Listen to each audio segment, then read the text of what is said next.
नमस्कार दोस्तों, GPS online class में आपका स्वागत है। दोस्तों, आज हम कक्षा 10 के चैप्टर फर्स्ट के बारे में चर्चा करेंगे।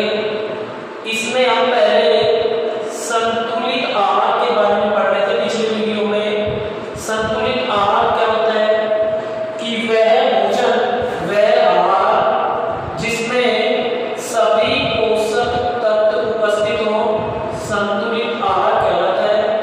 सभी पोषक तत्वों में जैसे कार्बोहाइड्रेट, प्रोटीन, विटामिन, खनिज लवण आदि तत्व यदि पर्याप्त मात्रा में उपस्थित होते हैं तो उस भोजन को संतुलित भोजन कहा जाता है। यदि इनमें से किसी एक भी तत्व की कमी होती है तो उस परिस्थिति में हम उसे असंतुलित आहार कहते हैं। और असंतुलित आहार से कुपोषण की समस्याएं उत्पन्न होती है। तो हम विभिन्न प्रकार के कुपोषण के बारे में पिछले वीडियो में चर्चा कर रहे थे। पिछले वीडियो में हम विटामिन कुपोषण का अध्ययन कर रहे थे। विटामिन कुपोषण के बाद अगला जो कुपोषण आता है वो है प्रोटीन कुपोषण। प्रोटीन कुपोषण क्या होता है दोस्तों? यदि भोजन में प्रोटीन की कमी होती है तो उस परिस्थिति में प्रोटीन कुपोषण समस्या उत्पन्न हो जाती है। यानी भोजन में प्रोटीन उपलब्ध नहीं है या पर्याप्त मात्रा में प्रोटीन नहीं है तो उस परिस्थिति में प्रोटीन कुपोषण नामक बीमारी या समस्या उत्पन्न हो जाती है। सबसे पहले हम इसकी परिभाषा देखेंगे। प्रोटीन कुपोषण भोजन में प्रोटीन की पर्याप्त मात्रा नहीं होने पर प्रोटीन कुपोषण समस्या उत्पन्न होती है। किसकी पर्याप्त मात्रा नहीं होने पर? प्रोटीन की। यदि प्रोटीन की भोजन में पर्याप्त मात्रा उपलब्ध नहीं है तो कुपोषण उत्पन्न हो जाएगा और उस कुपोषण को कहेंगे हम प्रोटीन कुपोषण। विशेषकर जो छोटे बच्चे होते हैं, विशेषकर छोटे बच्चों को प्रोटीन की अधिक आवश्यकता होती है। क्योंकि प्रोटीन की आवश्यकता इसलिए अधिक होती है उस समय, यानी जब वो बच्चे होते हैं तो उनका शरीर अत्यधिक वृद्धि एवं विकास करता है। और जब वृद्धि करता है तो उस परिस्थिति में वृद्धि को सुचारू रूप से चालू रखने के लिए प्रोटीन की आवश्यकता होती है। यदि उस समय प्रोटीन पर्याप्त मात्रा में नहीं मिल पाता है तो बच्चे प्रोटीन कुपोषण के शिकार हो जाते हैं। इसके साथ साथ गर्भवती महिलाओं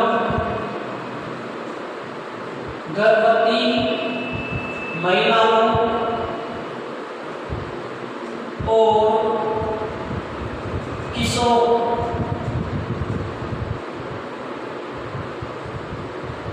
को भी अधिक प्रोटीन की आवश्यकता होती है।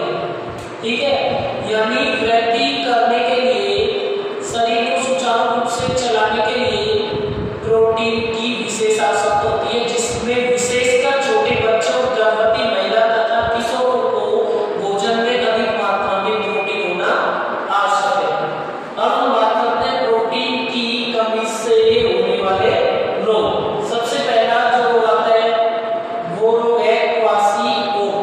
यानी प्रोटीन की कमी से कौन कौन से रोग होते हैं? एक रोग होता है क्वाशीओको और जो दूसरा रोग है वो है मेनिस्मस। क्वाशीओको यह प्रोटीन की कमी से होने वाला रोग है। किसकी कमी से होने वाला रोग है? प्रोटीन की कमी से। विशेषकर इस रोग में बच्चे प्रभावित होते हैं। जो छोटे बच्चे होते हैं वो इसमें अधिक प्रभावित होते हैं। लगभग 5 वर्ष से कम आयु के बच्चे अधिकांशतः प्रभावित देखे जाते हैं। इसमें लक्षण क्या क्या होता है कि इस रोग में बच्चे का पेट फूल जाता है, पेट मोटा हो जाता है बच्चे का, भूख कम लगती है, स्वभाव चिड़चिड़ा हो जाता है।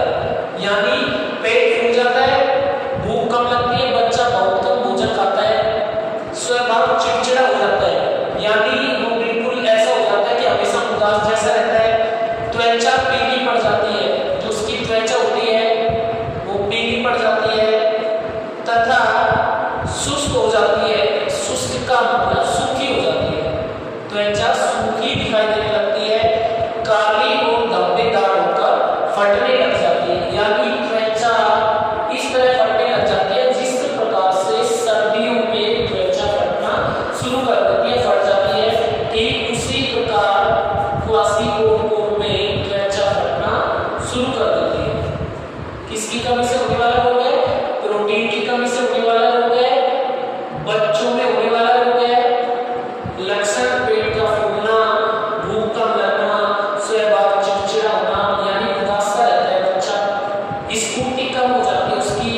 ये मेन अंतर है। इसमें तो प्रोटीन की कमी ओनली, यानी क्वासीओरोफो जब केवल प्रोटीन की कमी होती है भोजन में, और मैरिस्मस रोग का होता है प्रोटीन की कमी के साथ साथ भोजन में पर्याप्त ऊर्जा की कमी जब आ जाती है। यानी ध्यान रखने योग्य बात है, ध्यान रखने योग्य इसलिए है क्योंकि क्वासीओरोफो जो रोग है वो केवल प्रोटीन की कमी से होता है। किसकी कमी से? प्रोटीन की कमी से। जबकि मैरिस्मस जो रोग होता है वह प्रोटीन के साथ साथ भोजन में यदि पर्याप्त मात्रा में ऊर्जा नहीं होती, यानी ऊर्जा की कमी होती है, उस परिस्थिति में मैरिस्मस रोग हो जाता है। लक्षण क्या है इसके? शरीर सूखकर दुर्बल हो जाता है, मतलब बिल्कुल एक हड्डियों का ढांचा जैसा दिखाई देने लग जाता है। आंखें कांपती व अंदर की ओर धंस जाती है। जो आंखें हैं वो कांपती हो जाती है, यानी आंखों की जो चमक है वो कम हो जाती है। और चमक कम होने के साथ साथ जो आंखें होती हैं वो अंदर की ओर धंस जाती है। ठीक है, मैंने आपको उदाहरण में कि ये तो प्रोटीन की कमी से होता है, और यह जो होता है वो प्रोटीन के साथ साथ भोजन में यदि ऊर्जा की कमी है तो मैरिस्मस रोग हो जाता है। इसमें शरीर दुबला पतला हो जाता है, उधर आप देखोगे तो पेट फूल जाता है, थोड़ा मोटा दिखाई देने लग जाता है, और यहाँ है जो शरीर दुर्बल हो जाता है, यानी हड्डियों का ढांचा जैसा दिखाई देने लग जाता है शरीर। आंखें कांपती हो जाती है, आंखें उनमें चमक कम हो जाती है और अंदर की आंखें धंस जाती है। ये रोग है मैरिस्मस। ठीक है, अब हम बात करते हैं कि ऐसी कौन कौन सी चीजों को हम खाएं जिनके कारण शरीर में प्रोटीन की कमी ना हो। यदि व्यक्ति शाकाहारी है, यानी मांस का उपयोग नहीं करता है, उस परिस्थिति में उस व्यक्ति को दाल अधिक मात्रा में खानी चाहिए, जैसे सोयाबीन की दाल, चने की दाल, उड़द मूंग आदि की दाल। यानी दाल से शरीर में प्रोटीन की पूर्ति हो जाती है। यदि वो मांसाहारी है या दोनों प्रकार के शाकाहारी और मांसाहारी भोजन ग्रहण करता है, तो उस परिस्थिति में अंडा, मांस आदि को खा सकता है। यानी प्रोटीन के स्रोत कौन से हैं? दाल, अंडा, मांस आदि। इसके साथ साथ यदि मांस खाने वाले व्यक्ति को लीवर यानी यकृत, किडनी आदि अधिक मात्रा में दिया जाए तो पोषक तत्वों की उनमें भरपूरता होती है। यानी यकृत और इसमें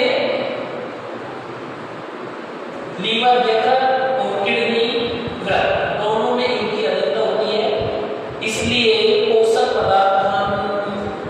पदार्थों की पूर्ति के लिए अंडा, मांस आदि खाने के साथ साथ यदि प्रोटीन की भी पूर्ति बनाए रखनी है तो दाल अधिक मात्रा में खानी चाहिए। इसके बाद हम चलते हैं खनिज कुपोषण। भोजन में विटामिन, प्रोटीन आदि के साथ साथ खनिज पदार्थों का होना भी अति आवश्यक है। यदि भोजन में खनिज पदार्थों की कमी हो तो उस परिस्थिति में विभिन्न प्रकार की व्याधियां यानी विभिन्न प्रकार के रोग उत्पन्न हो जाते हैं। तो सबसे पहले हम बात करते हैं खनिज कुपोषण क्या है। यदि भोजन में खनिज पदार्थों की अनुपलब्धता है अर्थात कमी है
कमी से कौन कौन सी क्रियाएं प्रभावित हो सकती है, कौन कौन से स्रोतों को कि जिनको खाने से शरीर में खनिज पदार्थों की पूर्ति हो जाए।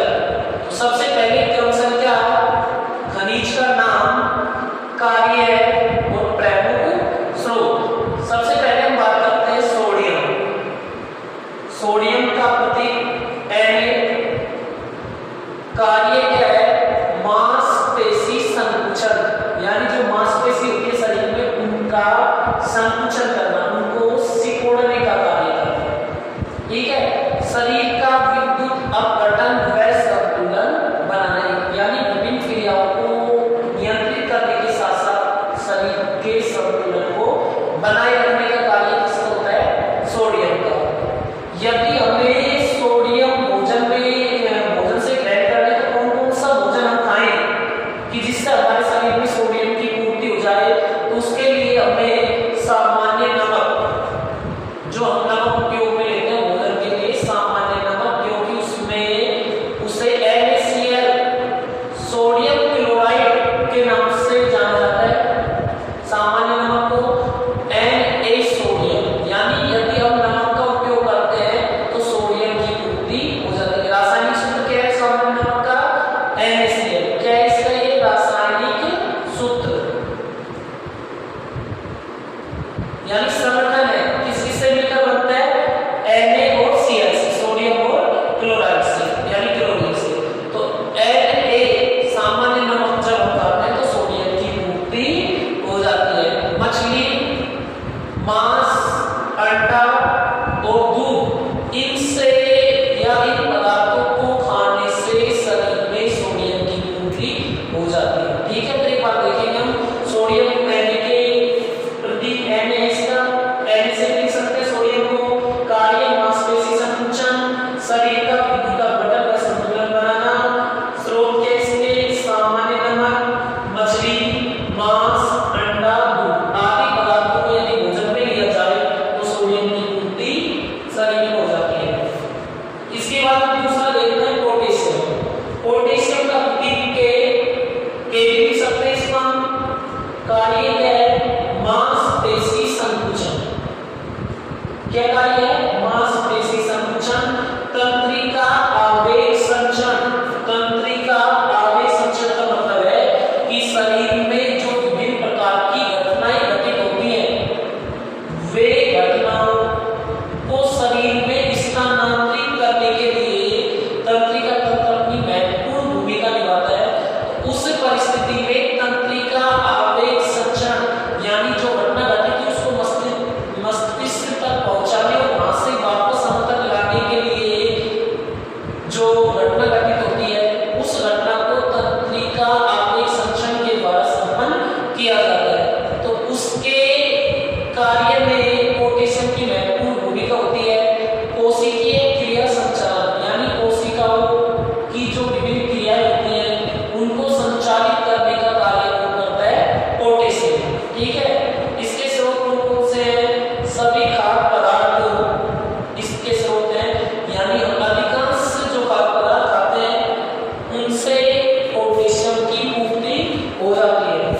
तो पोटेशियम को कैसे लिख सकते हैं, कार्य मांसपेशी संकुचन, तंत्रिका आवेग संचरण, कोशिकीय क्रिया संचालन। इसके जो स्रोत हैं सभी खाद्य पदार्थ हैं, अधिकांश जो खाद्य पदार्थ हम खाते हैं भोजन के रूप में लेते हैं उनसे पोटेशियम की पूर्ति हो जाती है। इसके बाद आता है कैल्शियम, प्रतीक इसका Ca। कैल्शियम को हम Ca से भी लिख सकते हैं। कार्य क्या है इसका, हड्डी एवं दांतों को मजबूत बनाना। कैल्शियम क्या कार्य करता है, हड्डी और जो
यदि